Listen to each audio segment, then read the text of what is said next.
জায়মা রহমান যদি আপনার জায়মা রহমানের মতো আমরাও আপনার সন্তানের মতো। জায়মা রহমান যদি আপনার কাছে কোনো আবদার করতো, আপনি কি সেটি ফেলতে পারতেন? তাহলে আপনি আমাদের এই আবদার কিভাবে ফেলে দিবেন? আসসালামু আলাইকুম, আমার নাম মেহেরুন সুলতানা। আমি চাঁদপুর সরকারি কলেজের অনার্স প্রথম বর্ষের শিক্ষার্থী।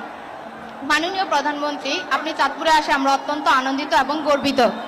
ইলিশের বাড়ি চাঁদপুরে আপনাকে স্বাগতম।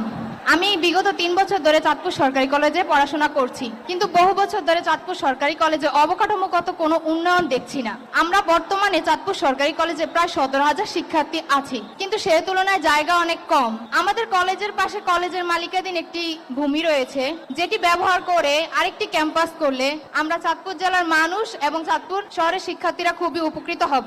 এতে করে চাঁদপুর জেলার শিক্ষার মান উন্নয়ন হবে।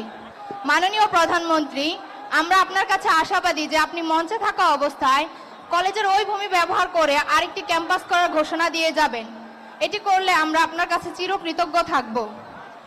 মাননীয় প্রধানমন্ত্রী, আপনার কন্যা সন্তান জায়মা রহমানের মতো আমরাও আপনার সন্তানের মতো। জায়মা রহমান যদি আপনার কাছে কোনো আবদার করতো, আপনি কি সেটি ফেলতে পারতেন? তাহলে আপনি আমাদের এই আবদার কিভাবে ফেলে দিবেন? আমাদের আবদার কি আপনি পূরণ করবেন না? করবেন না? অবশ্যই ইনশাল্লাহ করব। আমাদের ছাত্রী নামটা মেহরুন সুলতানা ওর কলেজের ব্যাপারে একটি কথা বলেছে। ও আমাকে বলেছে আমার সন্তানের মতো নয়, এবং আমার সন্তান যদি কোনো আবদার করতো আমি রাখতাম কিনা। আমার সন্তান যদি কোনো আবদার করতো, সেটার যদি বাস্তবতা থাকতো বা বাস্তবতা থাকে, অবশ্যই আমি সেটা রাখবো। ও যেই আবদারটা করেছে, আমাদের শিক্ষামন্ত্রী মিলন, উনি এই চাঁদপুরেরই সন্তান, ওনাকে আমি এখনই নির্দেশনা দিব এটার বিষয়টার কি সম্ভাব্যতা আছে সবকিছু বিবেচনা করে। হ্যাঁ, কি ঠিক আছে? শুনেছেন?